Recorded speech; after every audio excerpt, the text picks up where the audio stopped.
chapter 13. So Abram, it said, went up from Egypt. They left. Praise the Lord.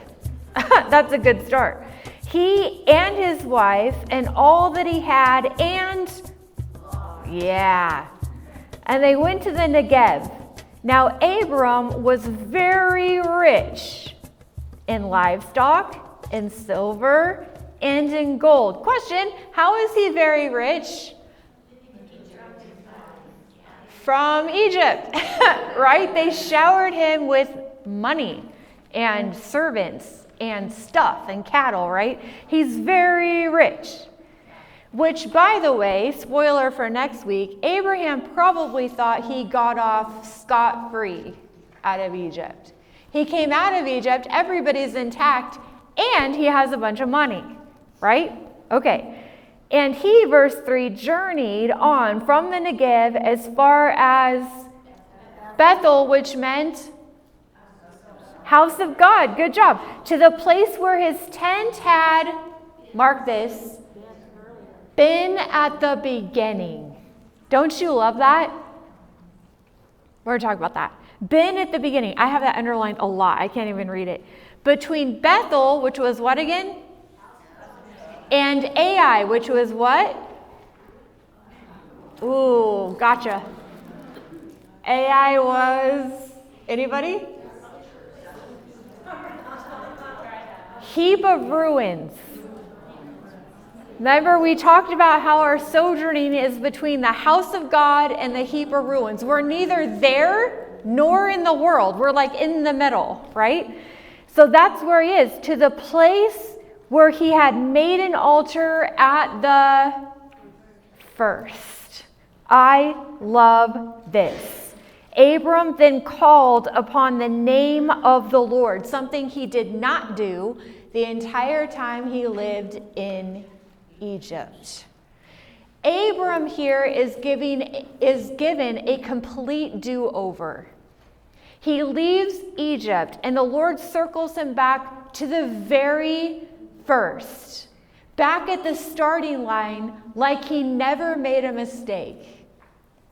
He's right back exactly where he was at the beginning, at the first, where he built an altar. And I love this. This is a complete do-over from his fumble, from his stumble, right, in his walk of faith. The Lord said, I got you, and puts him right back where he should be and lets him start over. I love that. Verse 5, and Lot, still hanging on like a skin tag, who went with Abram, also had flocks and herds and tents, so that the land could not support both of them dwelling together, for their possessions were so great that they could not dwell together. They cannot dwell together. You see how many times he says that? You cannot dwell together. That was the whole point. Verse 7, and there was strife between the herdsmen of Abram's livestock and the herdsmen of Lot's livestock. Now, this is a note for the reader.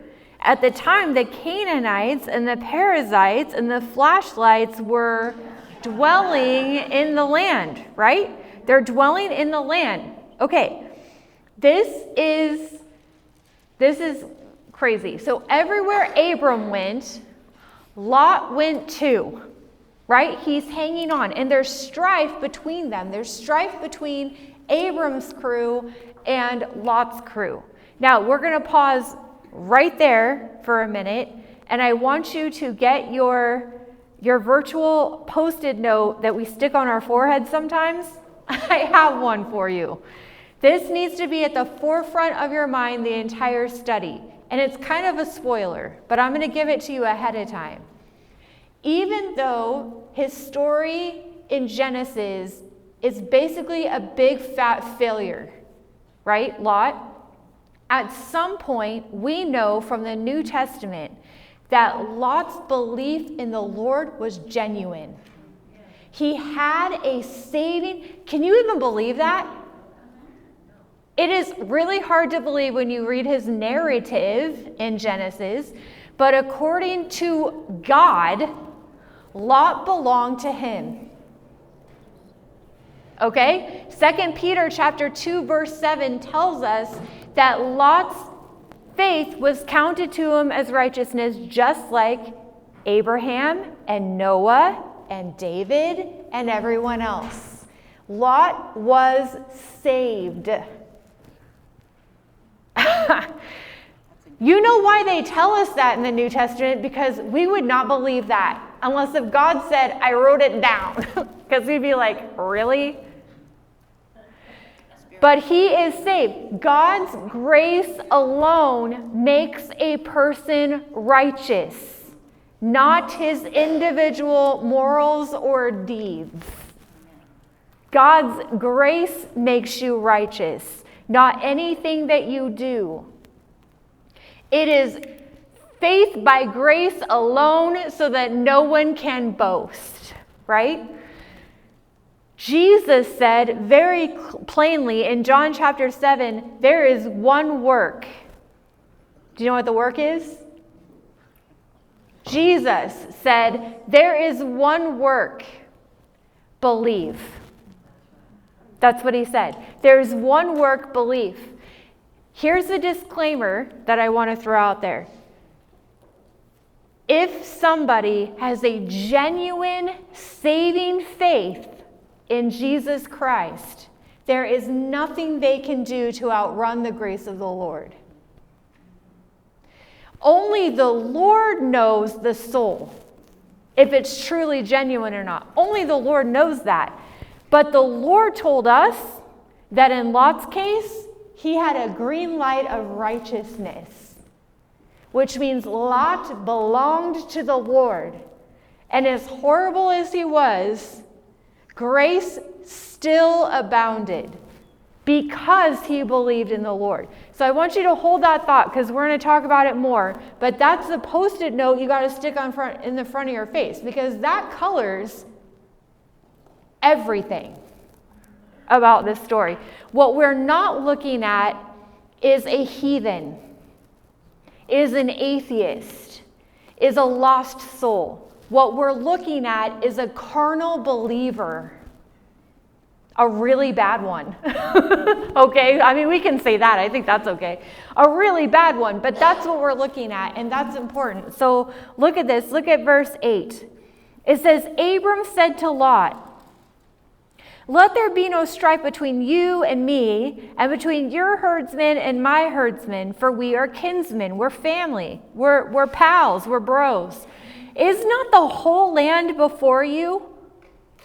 Mark this next word. What's he say? Separate. Oh, what?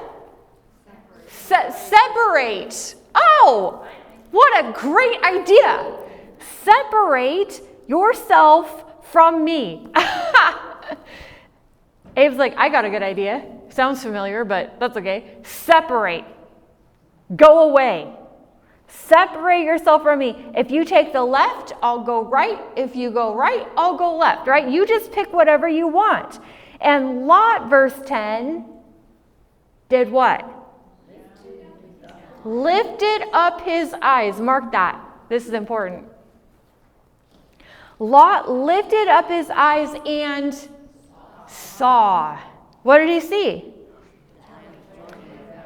The valley that was well watered, like the land around the Nile River that he had just spent a lot of time in. It was plush, you guys, in Egypt, around the Nile. So he lifts up his eyes and sees the Jordan Valley, well watered everywhere, like the garden of the Lord. What is that? Eden. He's like, this must be what Eden was like.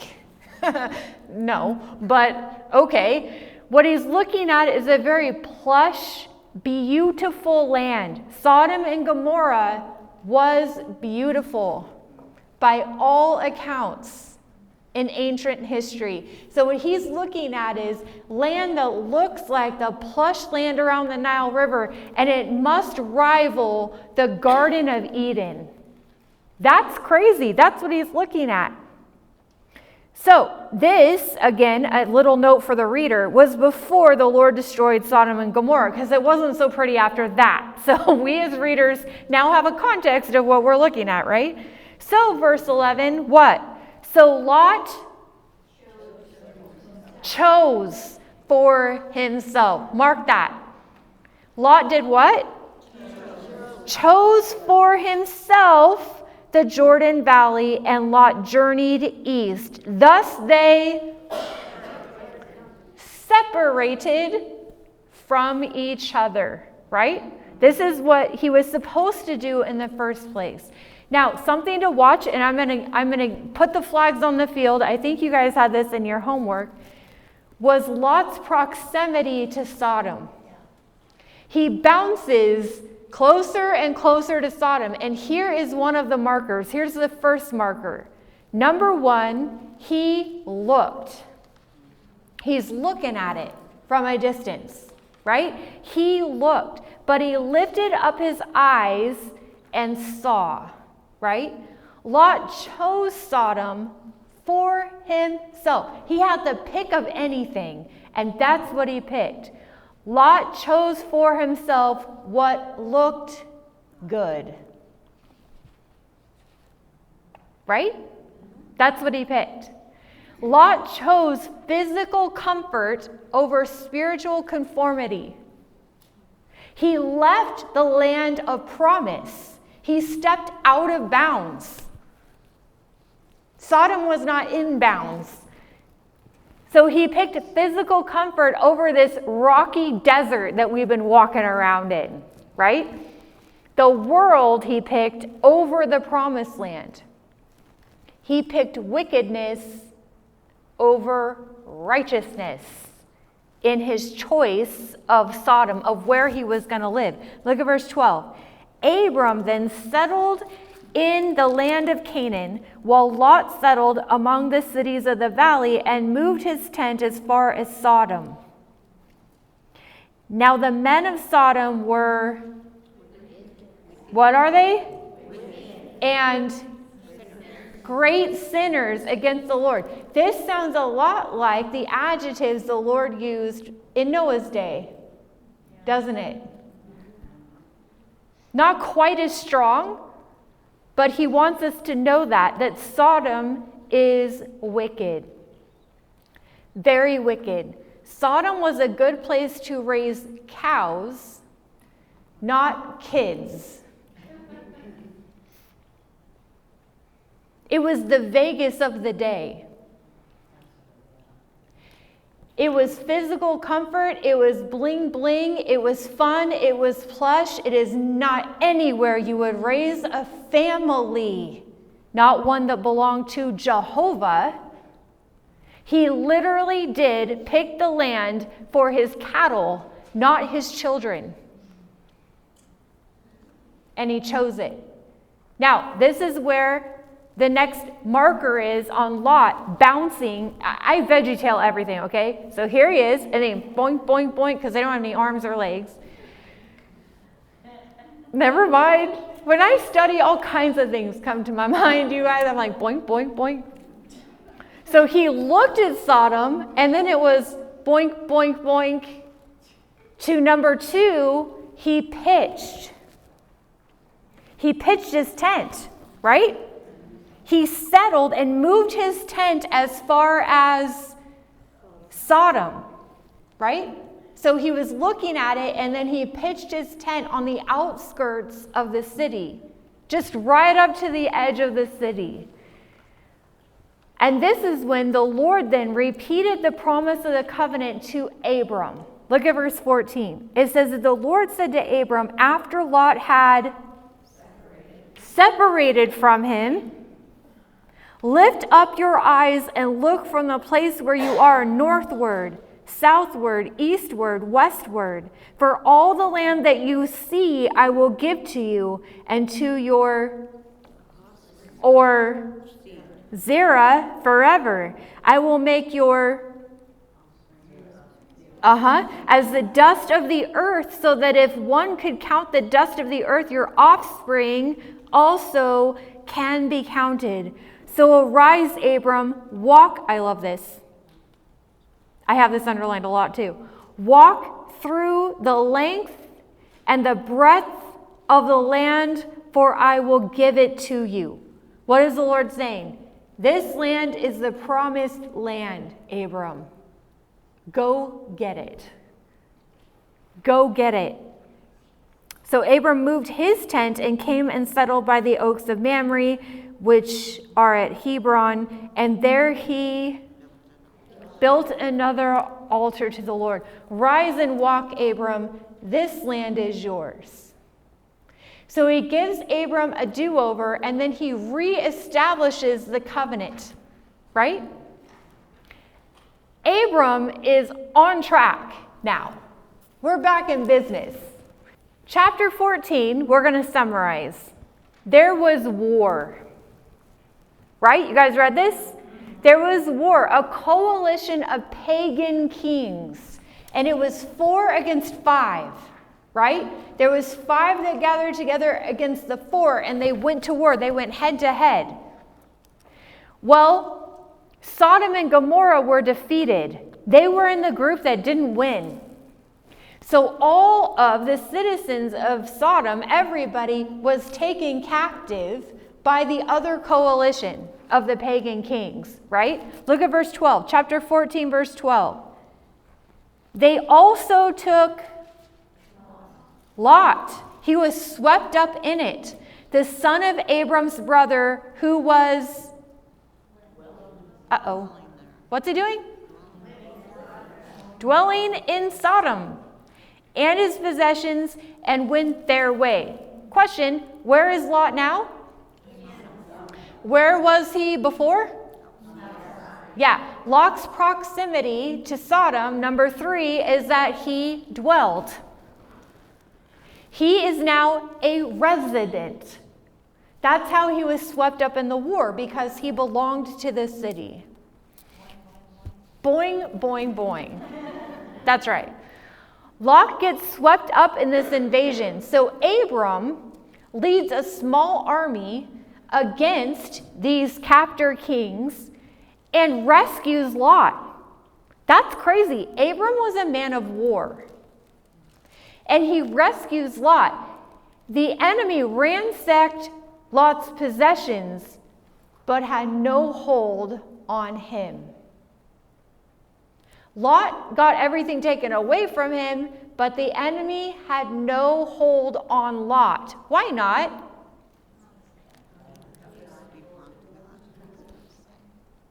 Because he belonged to the Lord, right?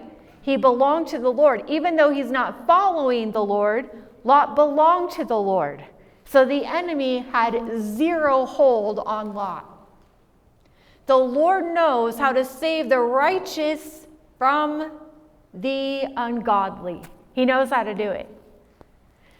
The great lengths through the story of Lot that the Lord went to save him is really actually pretty incredible. And it had nothing to do with Lot. It was only because he belonged to the Lord. So Lot saw the error of his ways and left Sodom. It's like, that's it. I got out. I mean, the Lord, got me out of Sodom. That's it. That's fine. Is that what he does? No. Look at verse 16. What's he do?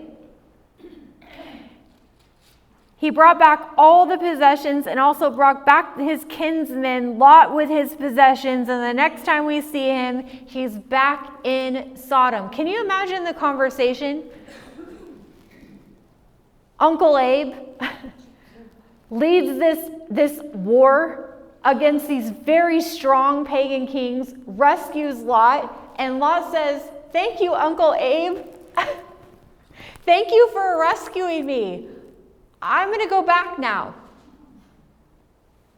Abram's probably like, "Say what? You're going to go back there? It is wicked. It is a gross city." How that must have broke Abram's heart that Lot returned, but he does. Even though Lot was brought out of Ur and rescued from the pagan kings, he still returns to Sodom. Though he believed in the Lord, he lived a life every day in carnality. So fast forward 20 years. How long? 20 years plus Lot has been in Sodom now. 20 plus years, probably closer to 30. And in chapter 18, Abram gets 3 super cool visitors. Really cool. Straight from heaven. These 3 visitors in chapter 18. After they have a meal, the Lord being one of the 3 visitors, the Lord himself is one of the 3 visitors. Abram begins to have a conversation with the Lord about Sodom. The Lord sends the 2 other angels ahead to go to Sodom. The Lord stays behind, and they have this really cool conversation. Look at verse 20. The Lord said to Abram, they're in the middle of this conversation, because the outcry against Sodom and Gomorrah is great, and their sin is very grave, I will go down to see whether they have done altogether according to the outcry that has come to me. And if not, I'll know. I love this. The Lord, again, is coming down. You guys see this? This is a theme. This is like the 6th time that the Lord has come down. Maybe not quite that many, but almost. What is he coming down to do? The Lord physically came here, and he's standing with Abraham. They had dinner. They're in the middle of this conversation, and the Lord says, I'm here to check it out, to see if what I'm hearing about Sodom and Gomorrah is actually true. What do I love about that? He is validating the wickedness before his justice comes down. He made the trip. Wild. That's wild. He wanted to know it for himself. Not that he didn't already know it. But he told Abram, because Abram needed to hear it, I am here to see it for myself. And if justice is coming down, it's validated because I'm standing right in front of you. I love that. Look at verse 22. So the men turned from there and went toward Sodom. That is the other 2 visiting angels. But Abraham stood still before the Lord. So Abraham drew near. Man, this would have been wild. Lord, question. I just have a question. Will you indeed sweep away the righteous with the wicked? What's always the answer to that? Never. Never. Suppose, just hypothetically, that there are 50 righteous men within the city. Will you then sweep away the place and not spare it for the 50 righteous who are in it? Far be it from you to do such a thing, to put the righteous to death with the wicked, so that the righteous fare as the wicked. Far be it from you. Shall not the judge of all the earth do what is just? Do you see what Abram's doing here? He is appealing to God's righteousness and his justice. He does not plead for mercy or grace.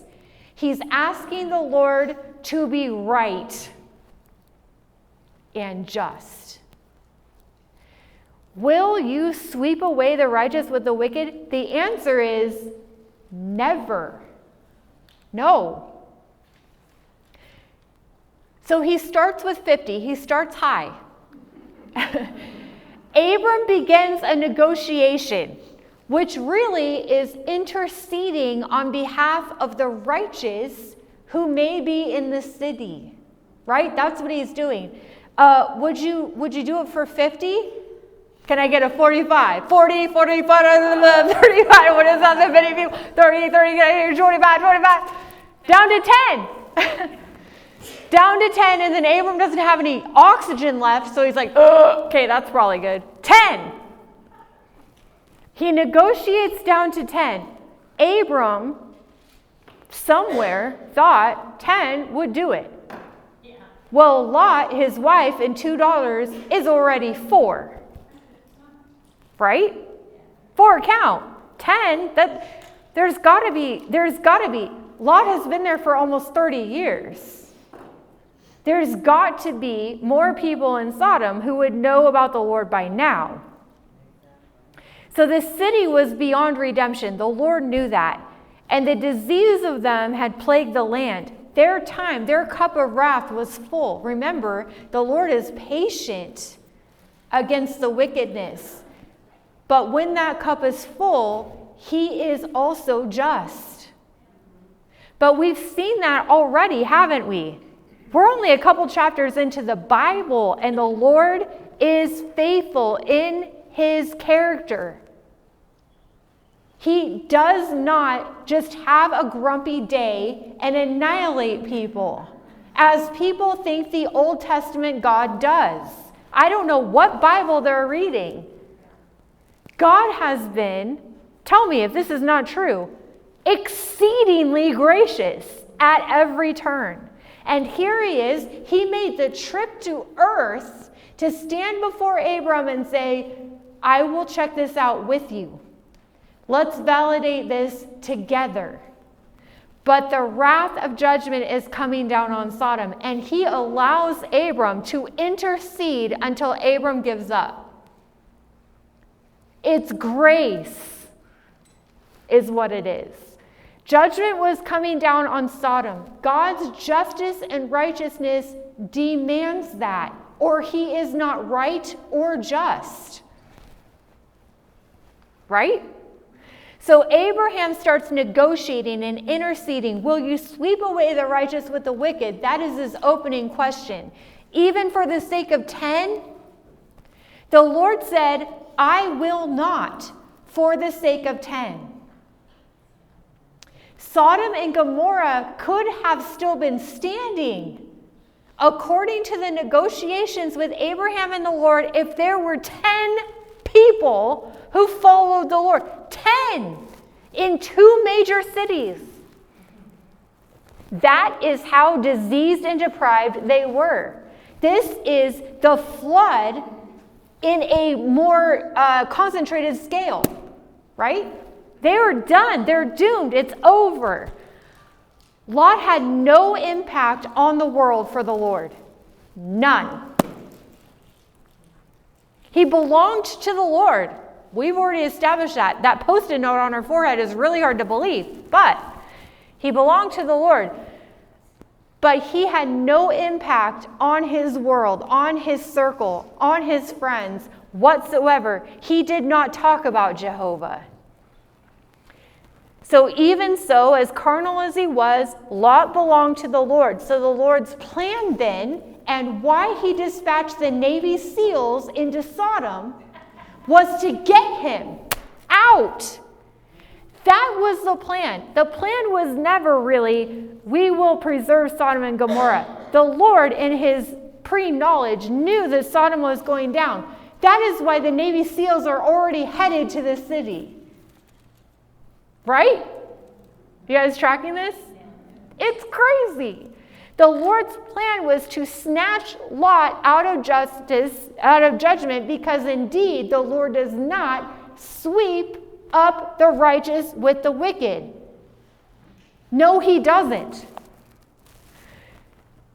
And only because Lot belonged to the Lord. That's it. Now, look at chapter 19, verse 1. The 2 angels, the SWAT team, the Navy SEALs, special ops, okay? They come to Sodom in the evening. Check it. You guys. And Lot is, where is he? Sitting in the gate. Now, if you've been around Old Testament for a while, this should ring all kinds of bells to you. If you haven't, listen up, write it down. Where is Lot? Okay, this is number 4 and the last one. Lot's proximity to Sodom. Number 4, he sat. Where is he sitting? Now, tell me, Bible students, if you've been around, if you know this answer, what is significant about somebody who's sitting in a city gate? Yes! At the gate of any city, we did this through Judah with Jerusalem. We talked about this with Boaz with Ruth and other places. The city gate always, every time, take it to the bank. Every time any city in the Middle East at this time, the gate is where the government sat. The king sat there. The judges sat there. The rulers sat there. They would execute justice in the gate. They would hear cases in the gate. They would send people to prison in the gate. They would meet with their soldiers at the gate. Everything happened at the gate. Boaz went to the gate to talk to the city elders to ask if he could figure out this kinsman redeemer thing legally. Remember that? All of it happens at the gate. Lot is sitting at the gate. He's not a welcome committee. It means that he is ruling over Sodom. He sits as judge. This is huge. Okay, that's crazy. Lot went from looking at Sodom to kind of pitching a tent outside of Sodom to becoming a citizen of Sodom to govern Sodom. You see that? That's called a digression. You know what I'm saying? So, we're gonna summarize this because I don't want to read it again. When the men, but we are going to talk about it. When the men came from the city, they saw fresh meat, new guys. Sorry, that's what it was, new guys. The men of the city come to bust down Lot's front door to rape the newcomers. If that doesn't paint a picture of Sodom and Gomorrah, I don't know what does. Now remember Lot, when the angels showed up, they're like, oh no, we'll just roll out our sleeping bags here in the square. He's like, oh no, you won't. You won't survive. Now I would love to see that throwdown personally, but we didn't get to see it. I wish they'd be like, yes, we are. And then just whomp, you know, but no. Too bad. Lot's like, it's too dangerous. You can't be outside, and tries to sneak them home. But they're like hounds. And they sniffed him out, and they come. Now here is the thing, I will never get this, I cannot swallow this. Lot, when the men come to ravage the angels, says, oh, no, you can't have them, but here are my virgin daughters. You can take them and rape them all night and probably murder them. Go ahead. Thanks, Dad. They're in the house. Here comes this wolf pack, drooling at the mouth, venomous, wicked, and Lot offers his 2 virgin babies. That comes into play later, I think. So the men of the city said, now this is what's crazy. The men of the city said to Lot, verse 9, Stand back. And they said, this fellow came to sojourn, talking about Lot. Lot came to sojourn. What does sojourn mean? Pilgrim, outsider, one that's passing through, right? This fellow came to sojourn and now has become the judge. This tells you, double down, what Lot was doing in the gate. We already know it historically, but these guys say, you aren't from here, Lot. You never belonged here. He's been there 30 years. You've never belonged here, and now you think you can sit and judge us? Lot didn't belong there, and the world knew it.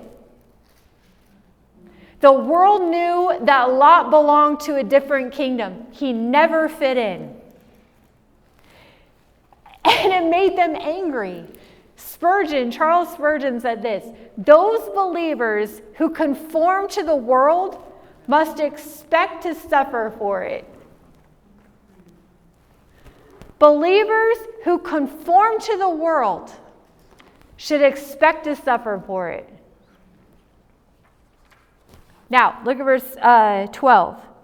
The men said to Lot, the men, that is the angels, said to Lot, now this is crazy. Lot, do you have anyone else here? In the house is who? Daughters, his wife, we're going to presume, because she's probably not out there somewhere, right? Lot, wife, 2 daughters are in the house. The angels say, who else do you have, Lot? Who else belongs to you? Do you see this? Do you have son-in-laws? Do you have more daughters or anyone, in the city? Bring them out of their place. Bring them here. For we are about to destroy this place because the outcry against this people has become great before the Lord, and the Lord has sent us to destroy it. The angels say to Lot, we want to make sure there isn't any other righteous person anywhere in boundaries of Sodom and Gomorrah. Go get them, bring them to this house.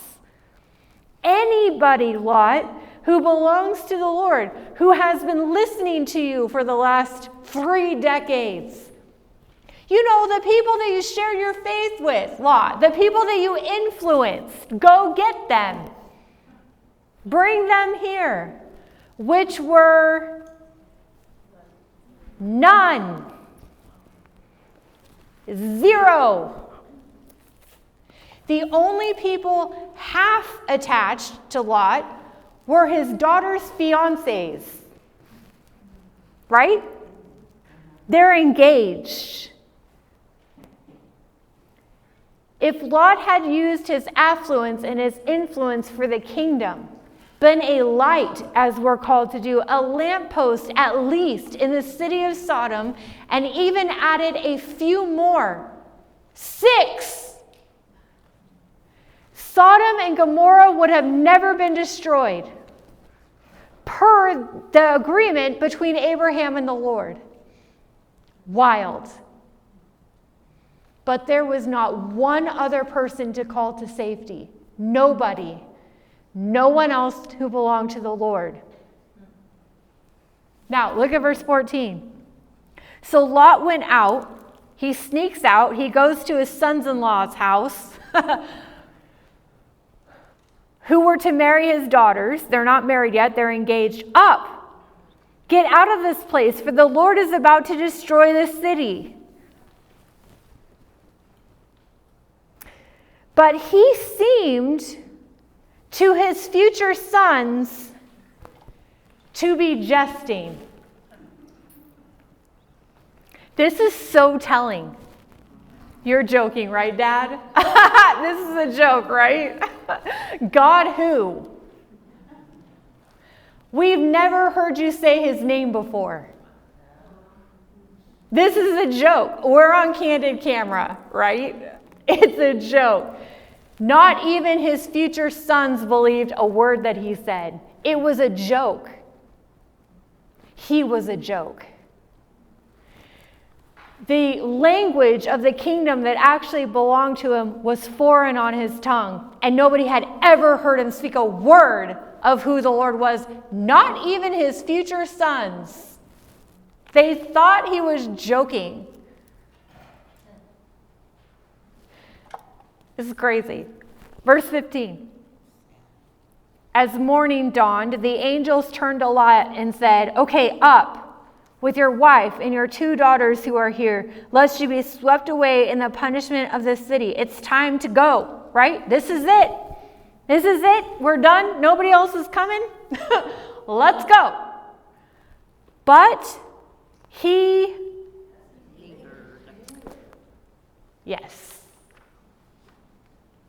reluctant. He hesitates. 2 Peter chapter 2, verse 8 tells us that yes, Lot was a righteous man. That's the verse that's in there. It's all in there. Who was also tormented in his soul by the wickedness he saw and heard every day.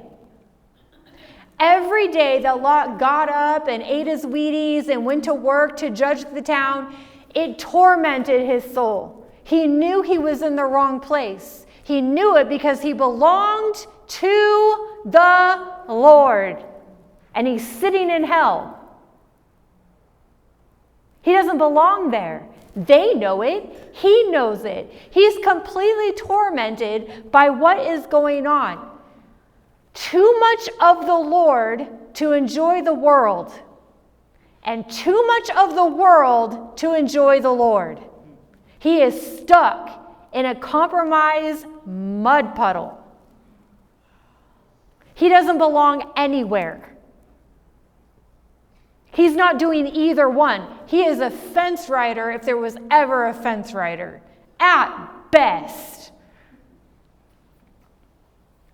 But now, though that's true, because Peter told us it was, now in the state that he's in, he does not want to leave at all. This city that tormented his soul, he now wants to stay. Look at verse 17. And as they brought them out, one said, "Escape for your life. Do not look back." Okay, that's huge.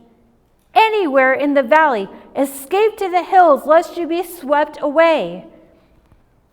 And Lot said to them, oh no, my lords. Oh my gosh, can you imagine? What is he going to argue about? You know what I'm saying? "Behold, your servant has found favor in your sight." Yeah, good thing for you. "And you have shown me great kindness in saving my life." I'm glad he realized that. You know what I mean? This is why I can't be an angel. I'd be like, I'd get fired at timeout. "But I cannot escape to the hills, lest the disaster overtake me and I die." So Lot and his daughters and his wife, they make a run for it. And just in time, because literally as soon as they get out of the city limits, on the heels of it, sulfur and fire and brimstone falls from the sky, and the Lord annihilates Sodom and Gomorrah. Right? Look at verse 26. "But Lot's wife, who was trailing behind, maybe crying like a baby, I don't know, looked back." What'd she do? And she became a salt shaker, which is hilarious, I think. I don't know why, it's just funny. Here's the thing about, the angel said, don't look back. Lot's wife looked back. Here's where you need to pull up the original language because it helps a lot. She didn't just look back to watch the fireworks show. The word is longed for. Don't long for it, Lot. Face forward, get out. Don't look back. Don't long for it. And she looked back and longed for the things she had left behind. She wanted to return. Unlike Lot, she was a damned soul who did not believe in the Lord. For a minute, she was safe until she longed for it and turned around. Okay? So there you go. Luke 17, verse 32 through 33 mentions Lot's wife. Jesus does. He says, remember what happened to Lot's wife. If you cling to your life, you will lose it. I love red letters. Jesus says, hey, y'all, listen up. Remember Lot's wife. If you cling to your life, you will lose it. And if you let your life go, you will save it. Your choice. And his example that he drew on when he said those beautiful words was Lot's wife. If you try to hold on to it, you will lose it. If you let it go, you'll save your life. So Lot's daughters were raised where? Their whole life. That's all they knew. All they knew was Sodom, right? And dad certainly was not teaching them anything else, and apparently neither was mom, right? I mean, we could probably just assume that. Safe assumption. And remember, good old dad tried to give them to the ravenous men. That tells you a lot about their home life, I think. Right? It's horrible. They're young. They're not even married yet. They're probably teenagers. They're just kids. Sodom is all they know. Now they've lost it. Mom is a salt shaker. Their fiancés that they were going to get married to are now definitely toasted. They're toasty. And their whole world is over. And they are pretty sure that that's true. What they say to each other is, the whole world is gone. There's nothing left on earth, which for them is very true. That's all they know. So they decide to concoct an idea of having kids because they thought there was nobody else. They really did. So consecutively, the two girls get Lot drunk and sleep with him. The only reason why I even bring this up is that there is noteworthy parts of this that you as Bible students will want to know. Because the kids that were born to them, their names was Ammon and Moab. Does that sound familiar?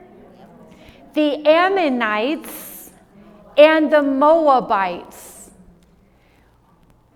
were product of Lot's incestuous relationship with his daughters in a cave. And they would be on the pages of the word a long time. So anytime you come across any Bible story with the Ammonites and the Moabites, now you know where their origin is. Since we did the Table of Nations, these aren't in there because of that, or they are, but maybe we don't know exactly where they came from. Now you do, and they're huge players. One thing I want you to keep, another post-it note when you're studying the Word, is watching for how many times the Lord comes down. He came down to Adam, he came down to Cain, he came down for Noah, he came down to Abram, and now he comes down again for Lot. The Lord came here with his Navy SEALs for Lot to execute a rescue mission to save a wretch like Lot. He came all the way down. He would not leave the one behind. No man left behind. Imagine the war room in heaven. Like, all right, I mean, even the Lord himself came down on this one. Amazing grace. You guys, it really is stunning. It really is. The life of the transgressor is hard. Proverbs says that. The life of the transgressor is hard. But if a soul truly belongs to the Lord, it is not ever hopeless. Lot is an example to us of a carnal believer who belonged to the Lord but was definitely not walking with the Lord. Anybody? We could probably take that home, right? Write that down. Not walking with the Lord. So much wasted time. So much wasted days. Nothing kingdom relevant. His entire life. He believed in the Lord. I'm really glad for that. He had true saving faith, but beyond that, there was nothing else. And that's what I want to remind you about our opening reading of the scriptures of 1 Corinthians chapter 3, where Paul tells us that every believer, every true believer with saving faith, we all start with the same foundation. Everybody has the same foundation. That foundation is Jesus Christ, right? And Paul says we're not going to relay a foundation. You already have it. If you believe in the Lord, you have the foundation. Now it is up to the builder. That's us. How you build on the foundation from there. And every day you can choose your building materials.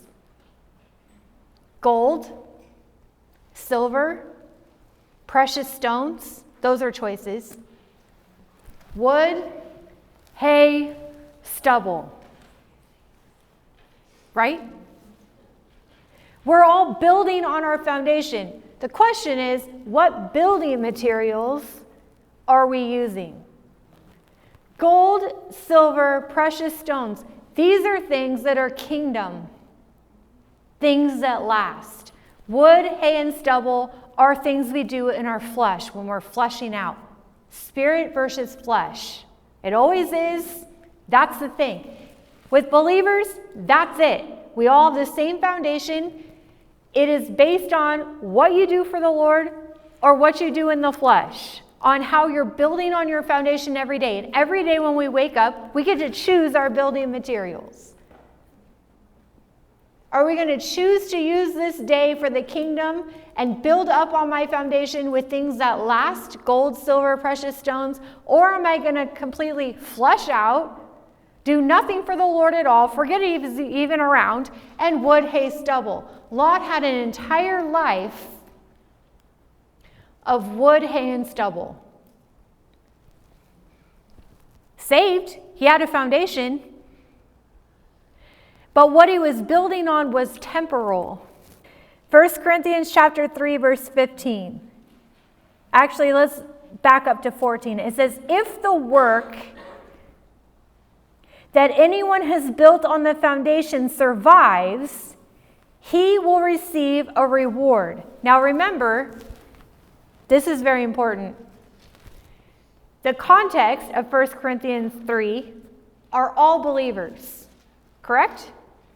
They already have salvation. They already have grace through faith that is a free gift, right? That's already done. You are saved by the blood of the Lamb. That's how you get your foundation. I'm saved, now I have my foundation. This is what you do with your life for Christ post-salvation. This isn't that you're working for salvation. Everyone's already saved. If they're not saved, this chapter is not for them. So this isn't work-based. This isn't like, oh my gosh, I hope I'm doing the right building project so that I'm saved. No, they're all saved already. This is what you do for Christ post-salvation. Okay? That's important. If the work that anyone builds, remember the building materials are what? Wood, hay, stubble on this side, and right, those are your options. Every day you come and you pick your building material.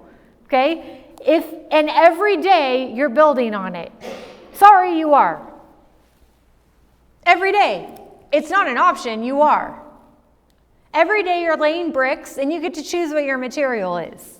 That's what Paul is talking about. If the work that anyone has built on the foundation, those bricks that you make every day, if it survives what? The fire. When we stand at the bema seat at the end for our reward, whatever makes it through the fire, you get. Gold, silver, precious stones, they actually get better through the fire. They make it on the other side. And it is that building material that forms into a crown that we throw at Jesus' feet. Okay? It also translates to what we get to do in heaven and all this other stuff, which is a totally different thing that I love to talk about, but not right now. The point is that we're picking our building materials every day. You're making a brick out of something. Wood, hay, and stubble, or gold, silver, precious stones. If the work that anyone has built on the foundation survives the fire, he will receive it as a reward, right? What if we chose wood, hay, and stubble? If anyone's work is burned up, because wood, hay, and stubble burns through the fire, it is not fortified and strengthened like the other building materials. They get singed, right? He will suffer loss. Who will? The builder, the believer. He will suffer loss. So here's what I say. It's like a conveyor belt. Okay, here's my life on a conveyor belt. Whatever. Just go with me, okay? I made bricks one day with gold, and another day I completely hayed out. Hey, it was a hay day. So I have these two bricks. I've got gold and I've got hay, and it goes through the... Is that right? That's a good sound effect, right? Stop. What? That's all I got. Yeah, that's right. On the other side, my heyday brick is gone. There's like a little char dust pile. That's it.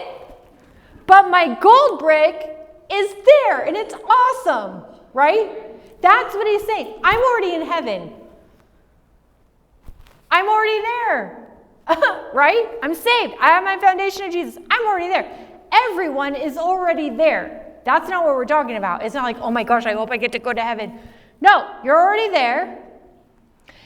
What this is what did you do for Christ? What did you do with your faith? Did you live for him or not? If you have true, genuine, saving faith, you're in.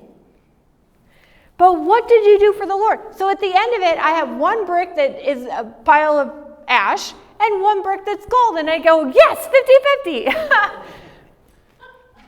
And that's literally what he's talking about. If the work that anyone has built on the foundation survives, you guys are going to thank me one day. Next time you read this, you're like, oh, I know what this is. He will receive a reward. What do we get? A gold brick. If anyone's work is burned up, which mine was, right? I had one brick that went through and it's a pile of ash. That brick didn't survive. The builder suffers loss. I spent all day working on that brick, but it was worth nothing, and it got burned up. I suffered loss. I spent an entire day doing nothing for Jesus. That's a loss because it could have been gold, right? So it's a loss. You guys get it? Yeah. All in heaven, it's just a loss. To me, I'm like, oh, shoot, 50-50. He will suffer loss, though he himself will be saved, but only as through fire. In other words, there are some believers who will make it to heaven with their butts on fire. That's what they're saying. You're in. It's genuine faith. But what you did for the Lord, there's nothing that survives. It was all wood, hay, and stubble. That is Lot. if you need a Bible character where that's true, it's Lot. Lot's there with a pile of ash. That's our choice. That's our choice. And that's why the Lord's like, walk with me, pursue me, abide with me, walk with me, do the thing, go on an adventure, do the faith, do the commands, do the stuff. Why? That's why.